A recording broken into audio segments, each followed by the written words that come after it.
Hey, what's going on, guys? We have actually a bombshell of an article to talk about today. Now, I know CNN is low-hanging fruit, so this isn't going to be some in-depth, high-quality analysis of some scholarly article. No, it's just shooting the shit on CNN. Why? Because they're low-hanging fruit. They're such an easy target. But yet still, millions of people watch them. People are like, who watches CNN? I don't know anyone who watches CNN. Wait, really, you don't? I know a fuck ton of boomers who watch CNN, like, religiously. They're the problem, okay? Yeah, I know people our age don't watch it. Our generation hardly watches TV at all. So we're not the problem eating up this shit. But if some, I don't know, 52-year-old Karen from the suburbs reads this article on CNN, she believes that it is legit fucking true. And millions of suburban white women, mostly, read CNN or listen to CNN every day and think it's true. So that's why it's worth addressing this. And actually, this is actually fucking hilarious. It's not that it's absolutely completely not true, this article I'm about to show you. It's actually hilarious the depths they are going with their narrative. It's so funny. When I read this, I emailed it to one of my friends. I just put, what a gold mine of comedy this is. Like, this is funny. There's other racist CNN shit that they write about white people day in and day out. That's not funny. But this is not one of those. Let's go into it, shall we? A mother's warning. If you have white teen sons, listen up. In Los Angeles, of course. You didn't see that one coming at all. Joanna Schroeder has a warning for parents and teen and tween white boys. Teen and tween white boys. If you don't pay attention to their online lives, the white supremacist will. Dun, dun, dun. The boogeyman of the left, the white supremacists that are lurking in every corner of the internet, lurking in your workplaces, lurking around corners in dentist office, lurking, they're among us. They live. They're like the aliens in They Live that could disguise themselves as regular humans, but really they are evil white supremacists. They actually hate black people behind closed doors, of course. They don't do cross burnings and lynchings in the open, like in brazen attempts like they used to back in the day. Now they hide in corners of the internet and speak in code words to each other because they want to kill all minorities. Oh, and President Trump supports them. Okay, anyway, they've studied the way our young men interact online, and they have looked at what these boys need. And they have learned how to fill these needs in order to entice them into propaganda. That's what she found when she asked her own teenager if she could go through some of his social media. He was scrolling quickly, really quickly, like he was scared, like he had something to hide. She said, it was so fast, and he slowed down. Then I saw an image of Hitler, and I stopped him, and I said, wait, is that Hitler? It was. Dun, dun, dun. Hitler, such a scam. It's so funny the way they write this. Like, it was. Like, that's its own sentence because it's like they think it's so profound that she found a meme of Hitler. A meme depicting Hitler implying a time traveler would have tipped him off about the future to keep him alive. It popped up in the boys' Instagram suggestions. Oh my god, this lady has no idea how teenage boys, how they interact with each other and what they joke about. You guys all remember middle school and high school, elementary school. Hitler jokes, that was the norm, not only for boys, but for girls too. Like, that's the butt of the joke. You know, writing Hitler in a bathroom stall, writing swastikas on bathroom stalls, then giggling about it. Or, like writing a textbook, turn to page 86 to see my hero, and it's Hitler. Like, innocent, funny kid jokes are now being treated as propaganda. Well, that's what she said in the second paragraph. She said that white supremacists are enticing teenage boys to their propaganda. Well, what's this propaganda? What's her proof of this propaganda when she writes about it? A Hitler meme. Are you fucking kidding me? This is a uppity, snippety, bougie, well-to-do, snotty white woman who doesn't understand that teenage boys, they like to joke about dumb shit. They play the penis game. They make jokes about Hitler and the Nazis. They make Holocaust jokes. They have been doing that for as long as I can remember. I don't know if they did it before my generation, obviously. Pretty sure they did, because I've talked with older people who were alive in the 70s and 80s. And guess what? They joked about the exact same shit. Why? Because it's fucking funny.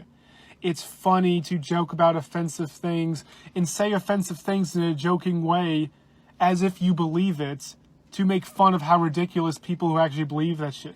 You know, when we make Hitler memes depicting him as our hero, we're making fun of the small fringe minority of neo-Nazis actually exist. They're like 12, who actually think Hitler is a hero. That's how parody and mocking work. I can't believe I have to explain this to Joanna Schroeder, but she's an upper-class, snippety, bougie white woman who has no idea, she doesn't have a funny bone in her body, she has no idea what satire or comedy or jokes are, let alone that teenage boys, they like to joke about really dumb fucking shit. I'm just thinking of all this stupid shit me and my friends used to do back in the day. Back in the good old days, we used to do so much dumb shit. Did it mean anything? Fuck, no it didn't.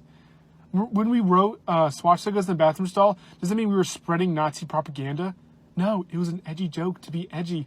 And then when the principal got all huffy and snippety and sent out an email to the parents letting them know that this happened, and all the teachers like, you can't do this, is bad, we were giggling in the back because it's funny. At least it was funny to us 12-year-old brains. Of course, it's you as an adult, you see it retarded, but that's what kids joke about. Kids do asinine, inappropriate, juvenile things because they're children. That's what they do. But they're classified as propaganda. It's just ridiculous. This article is so over the top. I know my kids understand Hitler, but as I scrolled through his social media, I saw more memes that joked about the Holocaust and joked about slavery. The impact, she said, seemed to be desensitizing our kids to things we should be sensitive to. These things, the Holocaust happened decades and decades ago. There are very few Holocaust survivors still alive today. Slavery happened way before that. There is no slave alive today that was a slave in the United States, nor 2 or 3 generations ago. I think you have to go back like 4 generations before anyone even talked to a slave. I don't know, it depends how long generations are. Like, we should not be sensitive to something that happened that long ago. Why is it that I can make a joke about Genghis Khan burning Baghdad to the ground and whenever he did it, 1300s or whatever, and no one gives a crap about it? Or, I don't know, what's another historical example? Egypt wiping out the Nubians in 4000 BC or something, and no one gives a crap about that. But suddenly, when we make a joke about slavery, then that's bad, and we shouldn't do that because we should be sensitive to that. Or the whole Christopher Columbus and Indigenous Peoples Day. Why are we upset about Christopher Columbus? That was so astronomically a long time ago.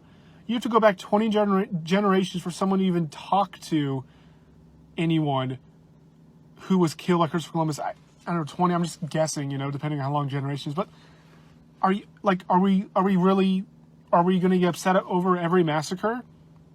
If we can't joke about slavery and the Holocaust, and we can't joke about the literally 2,000 other massacres on that scale in human history. Black Plague, why can't we make Black Plague jokes? Why can Monty Python make Black Plague jokes and no one gives a crap about it?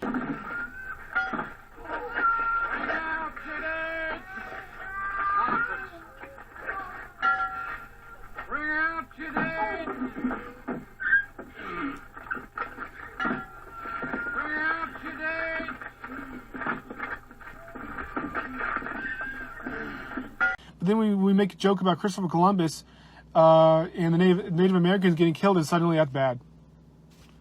Are we really having these conversations here? Is this real life? No, it is real life. It's clown world. This is clown world.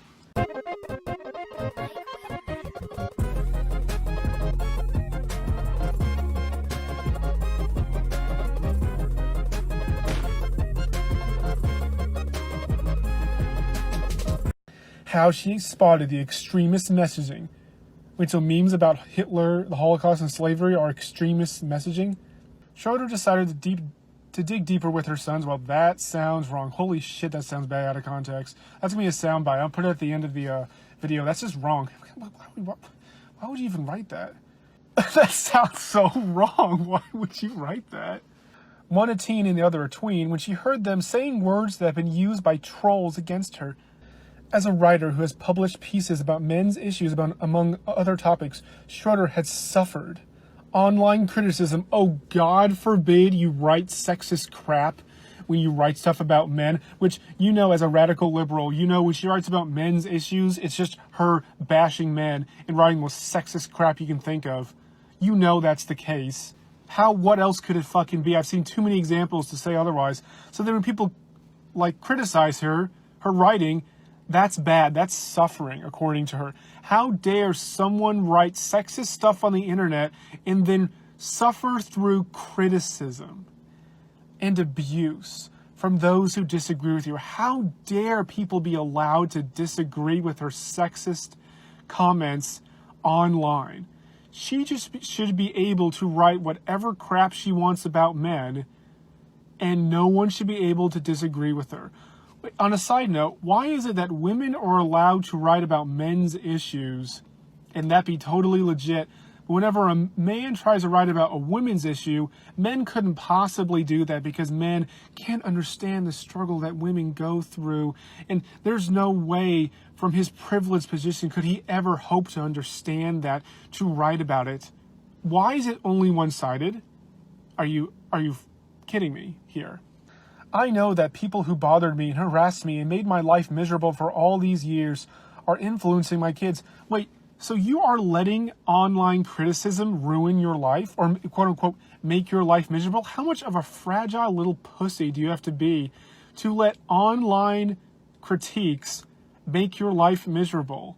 How pathetic are we steeping down in our society that simple criticism, you can't take that? Well, that's not the first sign we've seen of this. We've seen congresswomen call criticism against their radical, batshit crazy, horrendous policies. Any criticism of their horrible policies is threats of violence. So we have steeped it only goes one way. Only liberals are doing this to conservatives, not the other way around. What a surprise.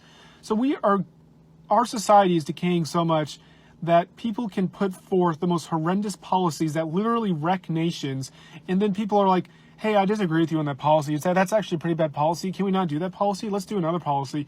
And then you call that a threat to violence. That's how insane we changed the meaning of words and definition of words. So that is true in our clown world. A California mom of 3, what a surprise. She has a baby girl in addition to her sons. She says she is progressive and liberal. Speechless. I did not see that coming. No way. I can't believe that. She's progressive and liberal, and she has these stupid ideas, and she interprets the world in these stupid ways. No way. I'm sure that's just a coincidence, has nothing to do with how she interprets things. Before adding, she does not shun mainstream conservative thought. Oh, I'm sure you don't. I'm sure you don't. The problem is you never label anything as mainstream conservative. Everyone to the right of you, which is almost everyone on the face of the planet, is radical conservative. Mainstream conservatives like Ben Shapiro and Tucker Carlson, they're now white supremacists. You know how many times Tucker Carlson has been called white supremacist? Do you know how many times Ben Shapiro, a Jew, has been called a white supremacist? Can you imagine the clown world we live in, that a Jewish person who has been targeted repeatedly by actual white supremacists because he's Jewish, he's actually a white supremacist too? Are you fucking kidding me? You'll hear this for your conservative uncle, and you may hear this from a kid who's getting a lot of alt-right messaging online, that everyone's too sensitive today.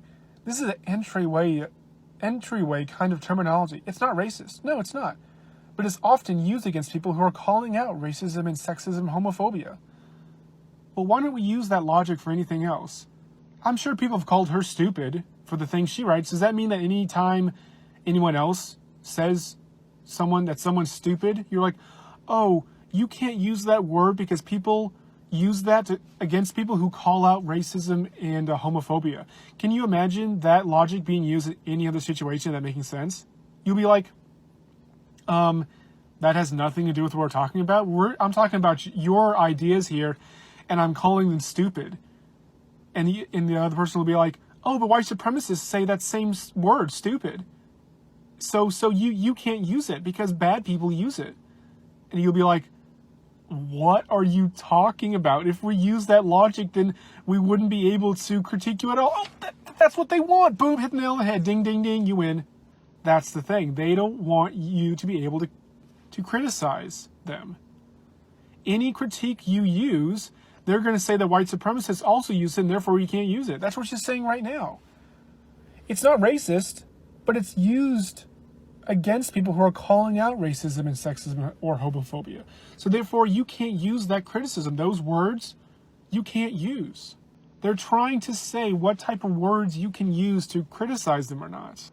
And often it's the most benign criticism you can think of. I cannot tell you how many times something like this along these lines have happened. Like one of my liberal dumbass friends posts anti-Trump stuff. Like they call Trump a white supremacist. And I simply asked, what has he done that's white supremacist? And they, in all caps, just angrily react to me. How dare you defend him? I cannot believe you hate minorities and women. You're an alt-right. You're part of the problem. I'm just like, holy shit. I just asked you a simple question about something you posted, and you are wigging the fuck out. They're like, how dare you criticize me? How dare you post this on my wall? I'm just like, if you didn't want questions about this article that you're posting, calling Donald Trump a white supremacist, then why did you post it? They want to be able to post things that say the most ridiculous, radical shit, and no one even asks a question about it. How dare you contradict their narrative that Donald Trump is a white supremacist? And this is the same premise here. Other terms she tells parents to listen for include snowflake, kek, a form of lol that sometimes refers to ironic white nationalist religion. There was years ago that Sargon of Akkad was making a video. I don't know which one it was, otherwise I would put it up, but he was joking about the word kek exactly like this, like 3 years ago. He called this out. He was like, he was parodying a white mom, and he was like, my son used the word kek. It's probably a code name for drugs. And look, she's doing exactly that 3 years later. Kek is a ironic white nationalist religion. So Pepe the Frog and Kekistan, all that shit that Jeff Holiday and Sargon of Akkad made up like 3+ years ago, that is a white nationalist religion. Wow, that is hilarious. Cuck, Chad, Feminoid, Beta, Blood and Soil, and the numbers 14 or 88 from their association with Hitler and Nazis. It's so fucking funny. The words may not appear obviously racist or sexist. I wonder why. Maybe because they're not. Maybe because they're just silly insult words, or jokes. Maybe that's why they're not obviously racist and sexism. But they've been co-opted by extremists, and in some cases taken on new meanings. This is the same thing. They're saying these things aren't necessarily racist or sexist, but because some boogeyman who we can't identify and never can find an example of, when these supposed boogeyman white supremacists, they use these things, so therefore you can't use them. It's bad. If you see your son doing it as a joke on the internet, that's bad. He's being co-opted. He's being brainwashed by the alt-right. It's the same with various emojis and symbols like the bowl cut. That is now a form of homage to the hairstyle of the racist killer who targeted a black church in Charleston. Okay, I'm sorry. This mom obviously has never paid attention to jack shit before, like 2 years ago, because in the 90s, people referred to bowl cuts as school shooter haircuts. That has been a thing for decades. That is nothing new. That has nothing to do with Dylan Roof shooting up a church in Charleston.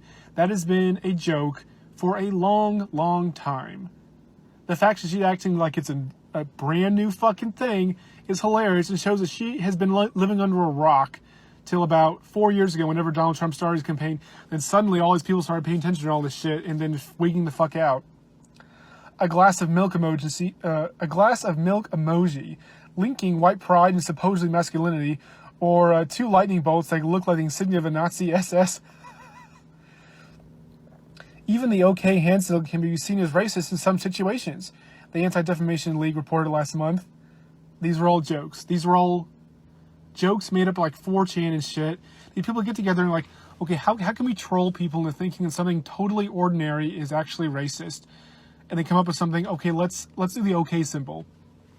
So they spread a bunch of stuff online showing that the OK symbol is racist, and then the media picks up on it, like CNN, and then it's like, this is white supremacy online. These are code things. These are code names. This is code that the white supremacists are using online. Like, and they totally fall for it every single time. Pepe the Frog, milk, the OK symbol, lightning bolts, Kekistan, all of these things has been used to troll the media. And this article is a proof of this trolling working, because they believe all of this is just white supremacist code online.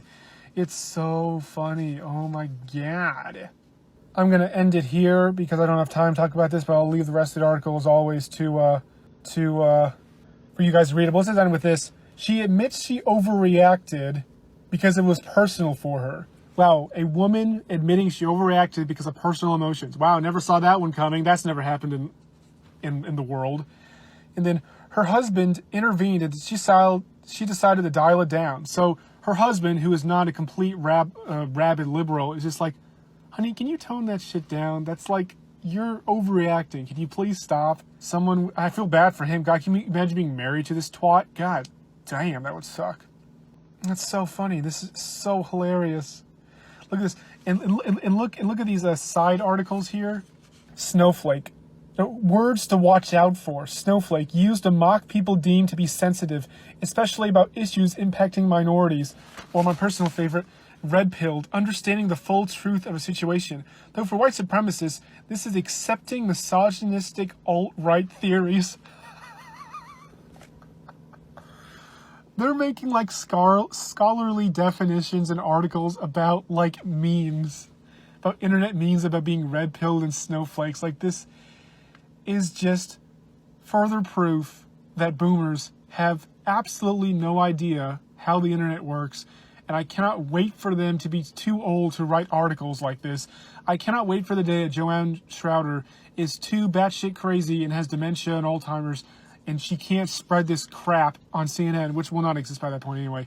But just stay in your nursing home, boomers. Obviously, hashtag not all boomers. There are some awesome boomers that I know. So you can just keep this crazy shit to yourself and not spread it, and not just ruin our fun on the internet. Just go talk to Becky and Susan in the other nursing home lobby areas. Talk about all that stupid crap, and just keep it to yourselves, please.